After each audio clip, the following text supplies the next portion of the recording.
Estamos en el año de la misericordia y el Papa Francisco ha promovido esta gran corriente espiritual que quiere que permee en todas nuestras relaciones humanas y sociales. Y la gran pregunta es cómo hacemos para que también se refleje, para que también llegue al ámbito de la familia. Bueno, dos especialistas van a estar abordando este tema en la Mesa de la Misericordia. Ellas son las licenciadas Teresa Servino y Gloria Míguez. Teresa se referirá al perdón en la familia, justamente, y Gloria al acompañamiento en el último momento de la existencia, cuando llega el momento o se acerca el momento de decir adiós. Las invitamos a pasar al estrado. Teresa Servino es orientadora familiar, logoterapeuta y presidenta de la Sociedad de Logoterapia del Uruguay, Víctor Frankl. Desde hace años es presidenta del CIEF y forma parte del equipo de pastoral de acompañamiento a personas con secuelas post-aborto. Y Gloria Míguez, de Argentina, es enfermera profesional y reflexóloga, está casada y tiene 4 hijos, se ha especializado en enfermos terminales y es coach cognitiva. Ha disertado en múltiples talleres a nivel nacional e internacional, en el Sanatorio de la Trinidad, en el Centro Santa María, a través del Obispado de Resistencia, en diferentes provincias y localidades de Argentina, como Chaco, Neuquén, Comodoro Rivadavia y Salta. En Uruguay, también en coordinación con la Comisión Nacional de Familia y Vida del CEU en 2014. Bienvenidas ambas.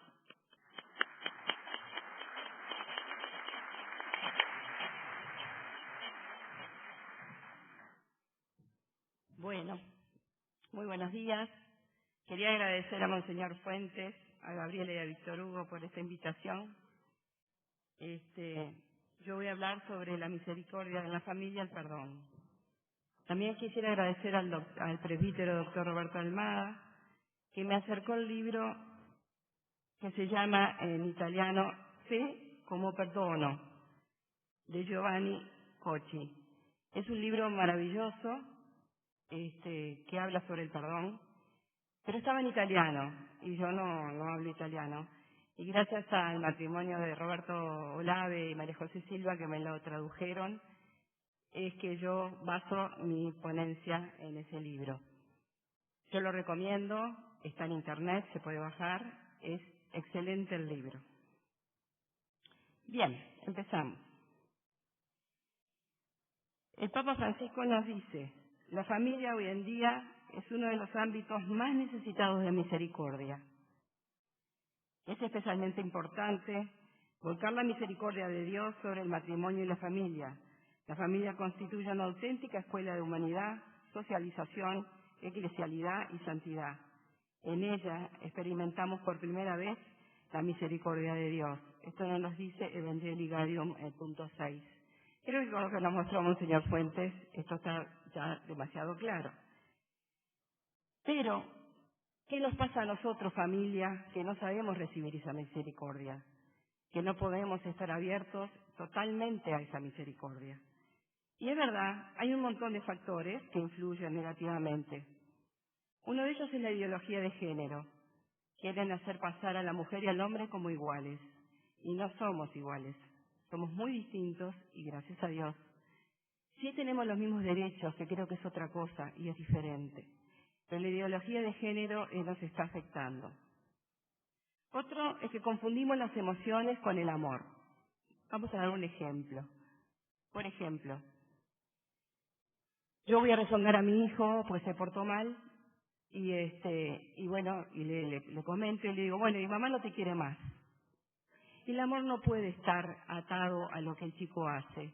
Yo tengo que decirle, estoy enojada, estoy triste, pero el amor es incondicional, como lo vimos recién. Entonces no podemos educar poniendo el amor como una característica que se da o se deja de dar.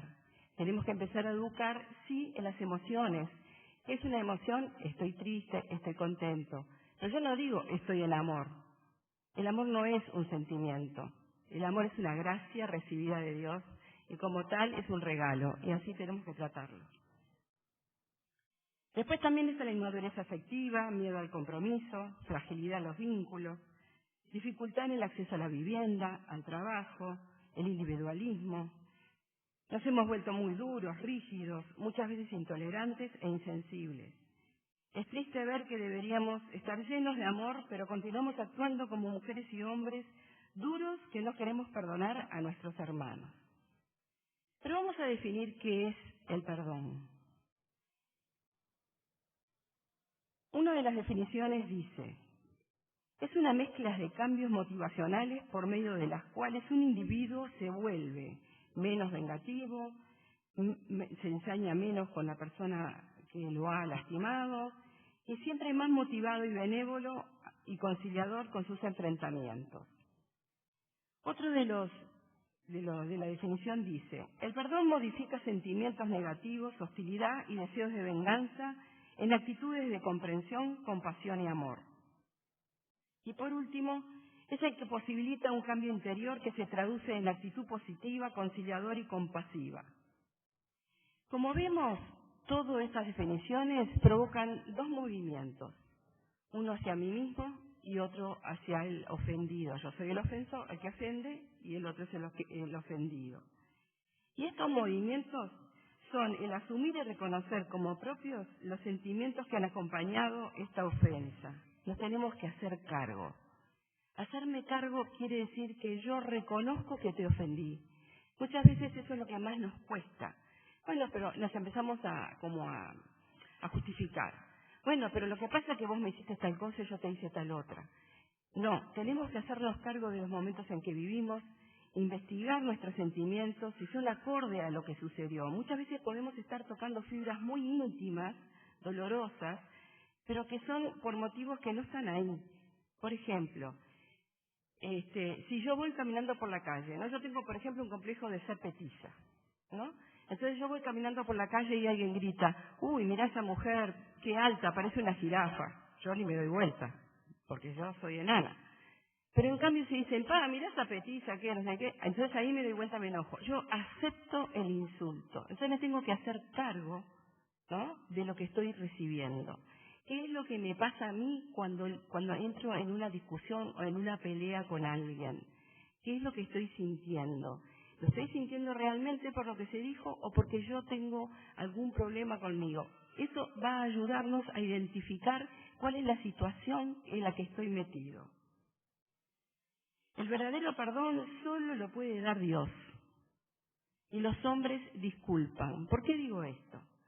Porque Dios conoce la verdadera intención de cada ser humano, de cada uno de nosotros.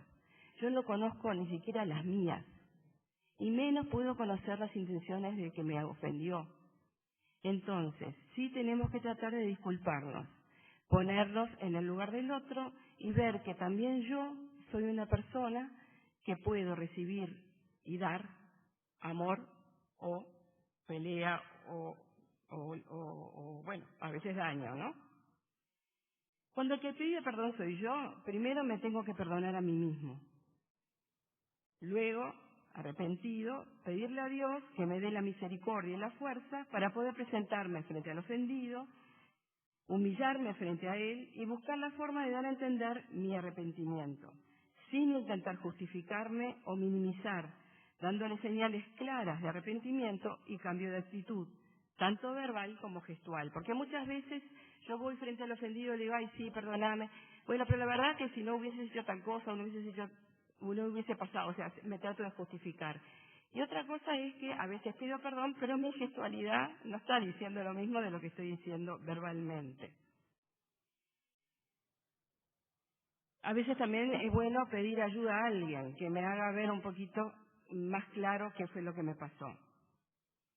El perdón es una expresión de amor. El perdón nos libera de ataduras que nos amargan el alma y enferman el cuerpo. Tengo un ejemplo del doctor Paulo Kress, que es un psicólogo brasilero que en los congresos de logoterapia lo puso y es muy, muy ilustrativo. Un chico de 9 años en bicicleta, yendo a la escuela, no es nada, creo que a todos nos va a parecer muy conocido. Volviendo de la escuela, lo frenan 3 muchachotes, le roban la bicicleta, los championes, el celular y la mochila. El chico llega llorando a su casa, la madre lo consuela, le dice que no se preocupe, que él está bien, que hubiese sido mucho peor si lo hubiesen lastimado. El chico sale adelante. Al mes empieza con ataques de pánico, deja de ir a una clase de fútbol, a un encuentro, a un club que jugaba al fútbol, no quiere ir a la escuela, empieza a no dormir bien y a no comer. Llaman al doctor Paulo Kreff y él lo empieza a atender. Lo recibe, lo hace dibujar, le dibuja la situación, le hace los chicos que lo frenan, la bicicleta. Y dice, bueno, ¿y ahora qué querés hacer con el dibujo? Bueno, le dice él, lo tacha, lo rompe, lo tira a la basura. Y el doctor Kreff le dice, bueno, ¿ya está? Y él le dice, no, no está. Entonces él le dice, bueno, ¿sabés una cosa? Estos chicos no solo te robaron la bicicleta, los championes, el celular y tu mochila, sino que te están robando tu vida. Te están robando tus amigos, tu escuela, tu estudio, tu diversión. Tú lo que tienes que hacer es perdonar. Tienes que perdonar la situación. Porque perdonar no significa disculpar, no significa decir que está bien lo que se hizo. Tú tenés que perdonar para poder soltar eso que estás viviendo. La falta de perdón te ata a las personas con el resentimiento, te tiene encadenado. La falta de perdón es el veneno más destructivo para el espíritu. El perdón es una declaración que puedes y debes renovar a diario. Muchas veces las personas más importantes, esa es la que tienes que perdonar, es a ti mismo, por todas las cosas que te salieron mal o que no pudiste terminar. La declaración de perdón es la clave para la liberación. ¿Con qué persona estás resentido? ¿A quién no puedes perdonar? ¿Eres tú infalible y por eso no puedes perdonar los errores ajenos? Perdona para que puedas ser perdonado. Recuerda que con la vara que mides serás medido. El perdón no cambia el pasado, pero despeja el futuro. Aligera tu carga y estarás más libre para moverte hacia los objetivos. ¿Es real que el perdón es visto como un acto de debilidad? El perdonar es la expresión más alta de la libertad. Y aquí voy a poner un ejemplo, lo que nos dice Víctor Frank en la logoterapia.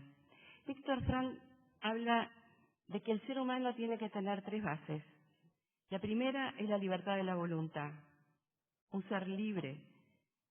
Todos los seres humanos somos libres, pero debemos sabernos libres. En consulta, cuando preguntamos a la persona, ¿y usted se siente libre? No, ¿qué voy a estar libre? Con el trabajo, con los chicos, no soy libre. Entonces le digo, ¿por qué no se va de su casa? ¿Cómo me voy a ir? Es mi familia. ¿Qué es la libertad? La libertad es elegir quién quiero ser y con quién quiero estar. Y todos los días de mi vida estoy eligiendo. Pero para eso tengo que saberme libre. Tengo que saber que soy yo la que estoy eligiendo. Y yo estoy eligiendo siempre.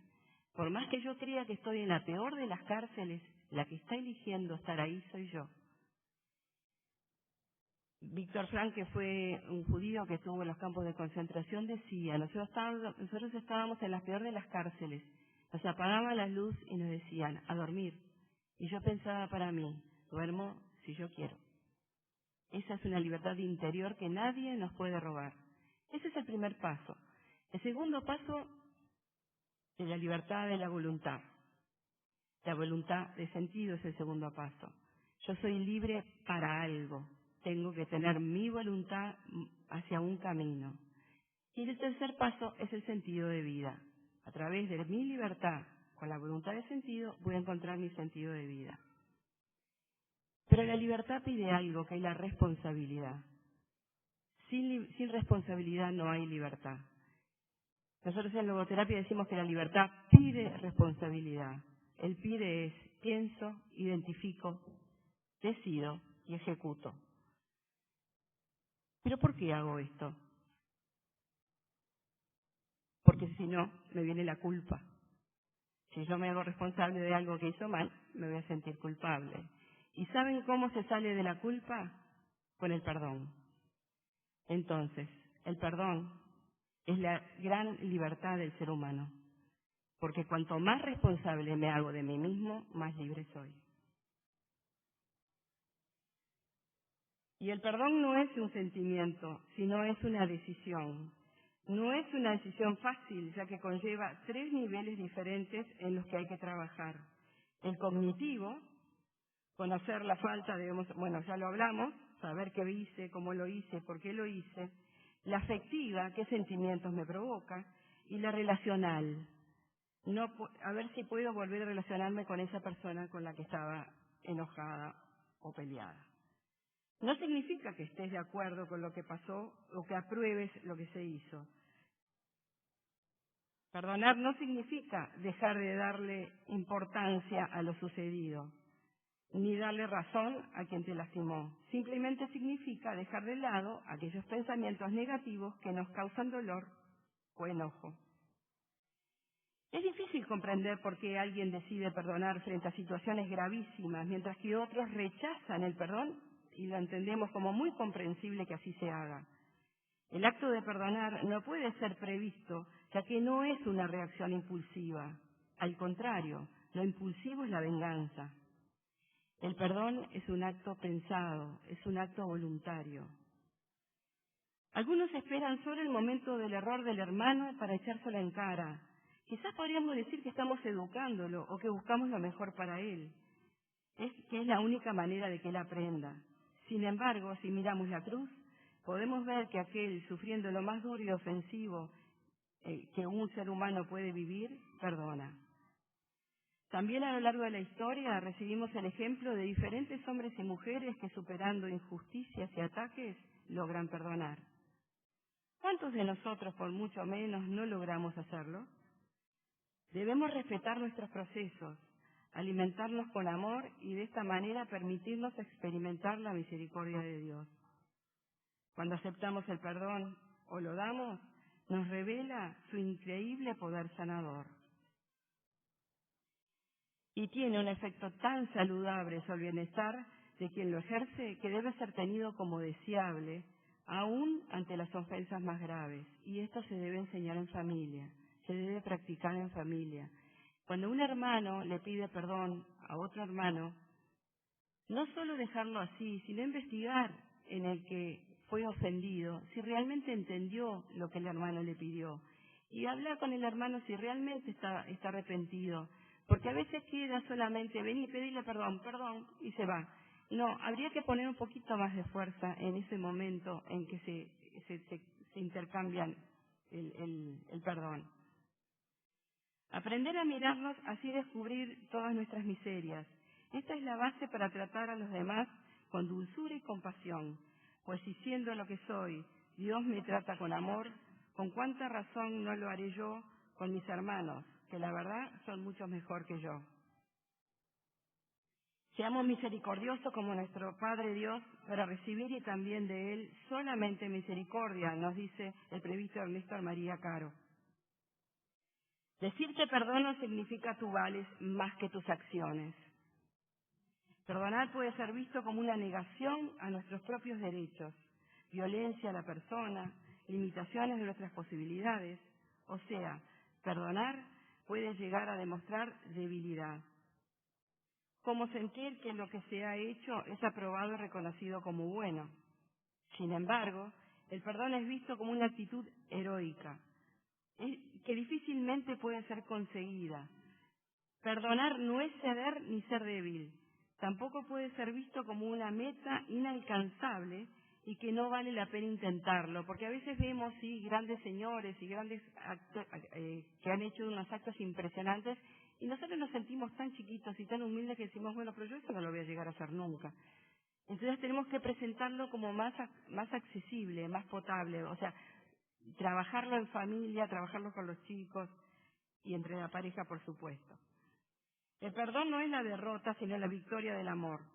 Quien perdona es de los dos la persona más fuerte, aquel que arriesga soportar los límites propios y del otro, sumergiendo la propia relación en un amor que permite crecer. Como dijimos antes, el perdonar es un acto de voluntad, pero el olvidar no. El olvidar es un proceso muy parecido al del duelo, y como tal tiene su gran dificultad para superarlo y se desarrolla en 4 pasos. Primero, es estar en paz con uno mismo. Miremos a José, ¿se acuerdan el del Antiguo Testamento? El que tenía 11 hermanos y lo venden como esclavo.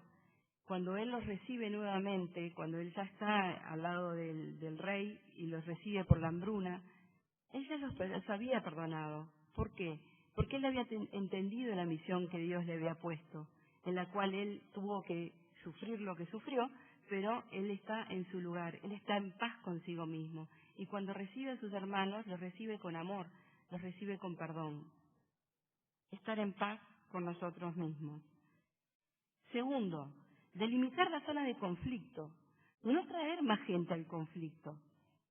Por ejemplo, traer del trabajo los problemas a casa. Cuando estamos cargados y llegamos a casa y nos enojamos por cualquier chispita que surgió en casa, estamos reaccionando mal. O enojarnos con los que no tienen nada que ver.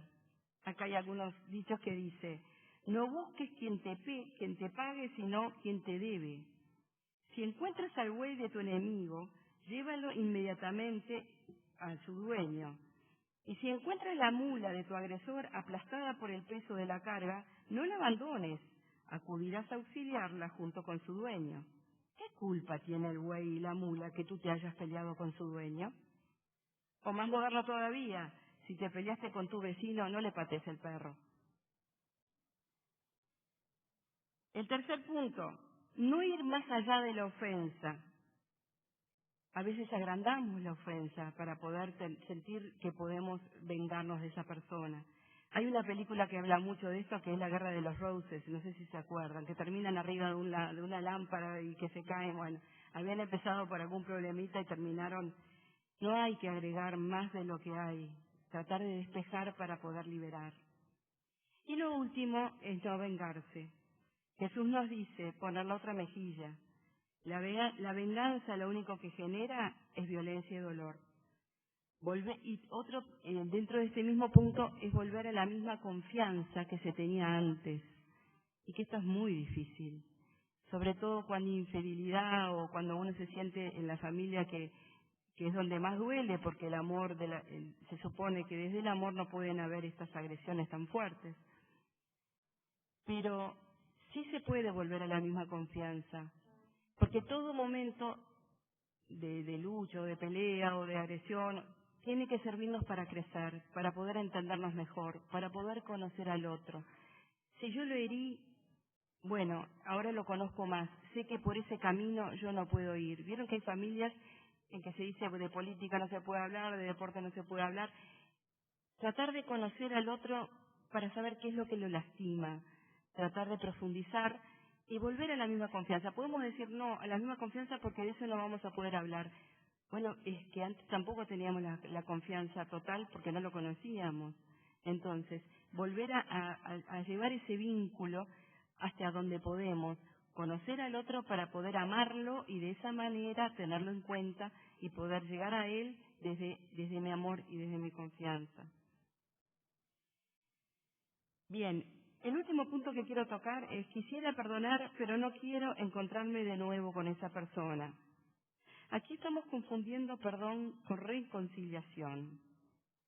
Y la diferencia es que la reconciliación es un proceso interpersonal, a diferencia del perdón, que es un proceso íntimo y que conlleva un trabajo previo sobre los propios sentimientos, en particular sobre la rabia. O sea, el perdón es un procedimiento íntimo mío, que yo tengo que trabajar conmigo para afuera. Y el de reconciliación es un movimiento entre dos personas. El riesgo de una reconciliación forzada, superficial, que puede emerger y estropear la relación, alejando aún más a las personas. Hay que tener en cuenta que el perdón puede ser aceptado o no, ya porque el otro no se reconoce como el que ha ofendido o porque busca venganza, o rechaza la reconciliación porque cree que de esa forma aprueba lo sucedido y puede volver a suceder. Otro motivo por lo que la reconciliación no puede llegar a darse es por fallecimiento, separación física o por temor, si hubo violencia o amenazas. El reencuentro puede abrir heridas profundas, agravando aún más la situación. Miremos a Pedro y a Judas. los dos amigos de Jesús, los dos comprometidos con Jesús. Los dos mienten, los dos lo niegan. ¿Cuál es la diferencia entre Judas y Pedro? La fe. Como nos hablaba Monseñor Fuentes hoy, la fe. Pedro creyó en Jesús. Pedro creyó en el perdón. Pedro creyó que él era digno de ser perdonado. Judas no.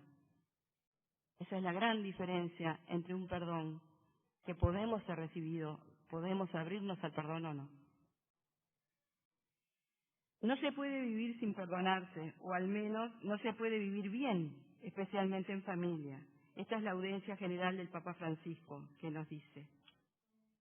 También nos dice, si los esposos no se perdonan permanentemente, si padres e hijos no se perdonan todo, si los hermanos no se perdonan entre sí, se deterioran las relaciones familiares. A la vez, en la familia se ama mucho y cuanto más se ama, más fácil es perdonar. Al mismo tiempo, cuesta más perdonar las heridas más profundas que van calando poco a poco. Por eso, en la familia tenemos que tener y ser muy prudentes para no crear heridas que después son difíciles de cerrar. Nos advierte Carlos Augusto Mesa, director de la Corporación Santa María de la Paz y doctor en filosofía. ¿Cuándo me doy cuenta de que perdoné? Es el momento al recordar la ofensa que ya no duele tanto. El tiempo es el que va cicatrizando ese dolor y me va ayudando a olvidar. Por último, tengo un cuentito, yo soy muy cuentera, trabajo mucho con cuentos y me gusta porque creo que salen de lo que es el pueblo y ayudan a entender un poquito más. El cuento se llama El peso del rencor, es de Mamá Tomé Apache. Y dice así: el tema del día era el resentimiento, y el maestro nos había pedido que lleváramos papas y una bolsa de plástico.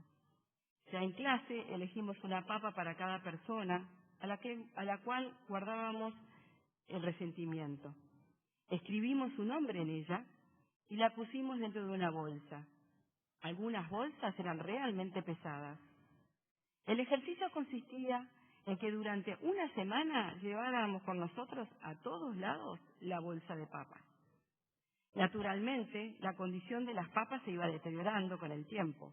El fastidio de acarrear esa bolsa en todo momento me mostró claramente el peso espiritual que yo cargaba a diario, y como mientras ponía mi atención en ella, olvidaba de no olvidarla en ningún lado, desatendía cosas que eran muy importantes para mí. Todos tenemos papa pudriéndose en nuestra mochila sentimental. Este ejercicio fue una gran metáfora del precio que pagaba a diario por mantener el resentimiento por algo que ya había pasado y que no podía cambiarse. Me di cuenta que cuando me llenaba de resentimiento aumentaba mi estrés.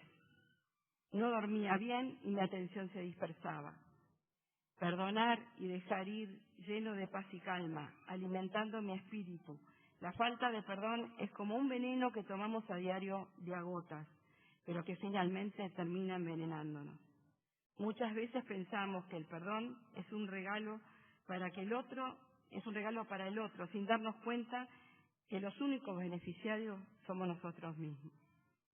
Le pido a Dios que derrame sobre todos ustedes su misericordia y que si esto no sale bien, me perdone. Muchas gracias.